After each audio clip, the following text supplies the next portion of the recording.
नमस्कार, मी संदीप देसाई. बुलेटिनच्या सुरुवातीलाच एक महत्त्वाची ब्रेकिंग बातमी आपण पाहणार आहोत. सुजय विखे पाटील आज महादेव जानकर यांची भेट घेणार आहेत आणि त्याचबरोबर नितेश राणे सुद्धा महादेव जानकर यांची भेट घेणार आहेत.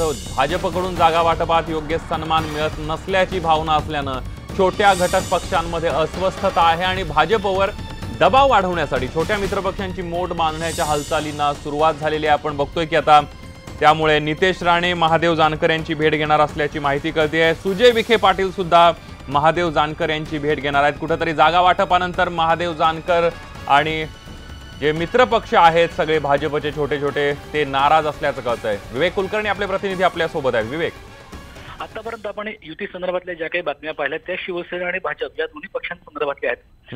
लोकसभेचं जागा वाटप असेल ते 25-23 असं भारतीय जनता पक्ष आणि शिवसेनेने आपापसात केलेलं आहे. मात्र हे सगळं करत असताना घटक पक्षांना कुठेही लक्षात घेतलेलं नाही अशी ह्या घटक पक्षांची तक्रार आहे. विशेषतः महादेव जानकर सारखे नेते ज्यांनी गेल्या वेळेस बारामतीमधून निवडणूक लढवलेली होती ते यावेळेस देखील बारामती किंवा माढा या लोकसभा मतदार सभा होत असतील ते देखील माढामधून लोकसभा निवडणूक लढवायला उत्सुक आहेत. अशाच वेळी नितेश राणे यांची भेट घेत महादेव जानकर हे एक प्रकारे प्रेशर टॅक्टिक्स खेळत आहेत अशा पद्धतीची चर्चा आहे. नितेश राणे आणि हे जे छोटे पक्ष आहेत ते एकत्रित याचा प्रयत्न करतात का अशा पद्धतीची चर्चा या भेटीनंतर सुरू होईल अशी अपेक्षा ह्या नेत्यांना आहे. म्हणूनच कुठेतरी भारतीय जनता पक्षावर दबाव टाकावा म्हणून ही भेट होतीये. त्याचबरोबर सुजय विखे पाटील हे भारतीय जनता पक्षात गेलेले आहेत. त्यांनी काल उद्धव ठाकरेंची भेट घेतली आणि आज ते अधिक काही नेत्यांची भेट घेतात. त्यातलाच एक भाग म्हणून ते महादेव जानकर यांची भेट घेणार आहेत. अगदी धन्यवाद विवेक, तुम्ही दिलेल्या संपूर्ण माहितीबद्दल.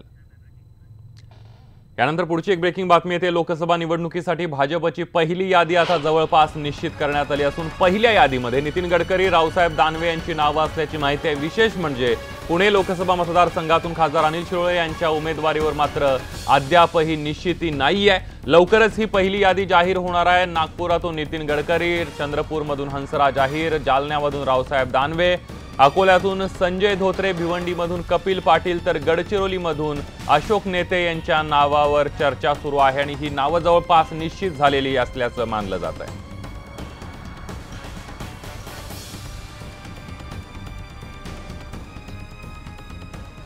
तर पुणे लोकसभा उमेदवारीबाबत पक्ष जो निर्णय घेईल तो मान्य असेल असं गिरीश बापट यांनी स्पष्ट केलंय. बापटांना लोकसभेचं तिकीट मिळेल अशी चर्चा सुरू आहे. त्यावर अद्याप बापट यांनी मौन बाळगणंच पसंत केलंय.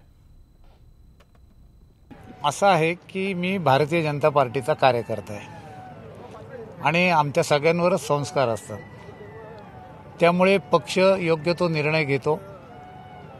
जेव्हा निवडणुकांची तारीख डिक्लेअर झाली त्याच्यानंतर पक्षपद्धतीप्रमाणे ज्याचं नाव डिक्लेअर होईल, कोणी उमेदवार असेल आमच्यातला, तो आमचा उमेदवार असेल आणि आम्ही सगळे मिळून त्याचं काम करू. दिल्लीत जायची इच्छा आहे? माझ्या इच्छेवर नसतं, पक्षाची इच्छा आम्हाला महत्वाची आहे आणि ती मी मानतो.